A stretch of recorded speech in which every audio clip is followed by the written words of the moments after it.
Vice ganda, may pasabog sa mga fans. Vong Navarro, nagsisi nga ba? Ang buong detalye, alamin.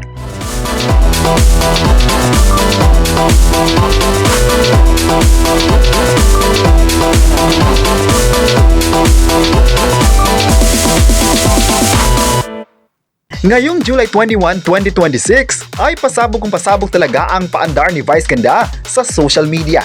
Walang reklamo at happy si Vice kahit siya ang tumatayong breadwinner at willing daw siya na magpakapagod sa trabaho para sa kanyang pamilya. Sa kanyang latest vlog na may unkabogable breadwinner story, inisa-isa ng TV host comedian kung bakit kahit tambak ang kanyang trabaho ay hindi siya napapagod. May mga breadwinner daw kasi na hindi supportive ang pamilya at parang hindi na-appreciate ang paghihirap nito. Pero sa kanya, inamin niyang hindi niya nararamdaman ang pagod para sa kanyang pamilya. Pero idiniin niyang tao lang naman din siya na nakakaramdam ng pagod. Kaya naman ay patuloy pa rin daw siyang kakayod para sa kanyang pamilya dahil worth it naman daw ang kanyang pagpapakapagod. Pero nilinaw niya na hindi siya inubliga ng pamilya niya na maging breadwinner. Kaya sa mga pagod na nararamdaman niya ay puno naman ng saya dahil andyan ang kanyang pamilya na palaging sumusuporta sa kanya.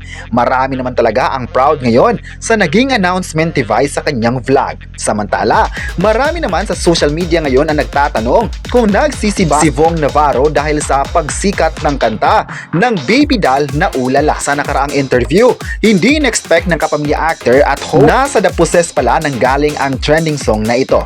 Binalikan niya ang movie na yon at nagulat na lang siya na tama nga na kinanta niya sa nasabing palabas.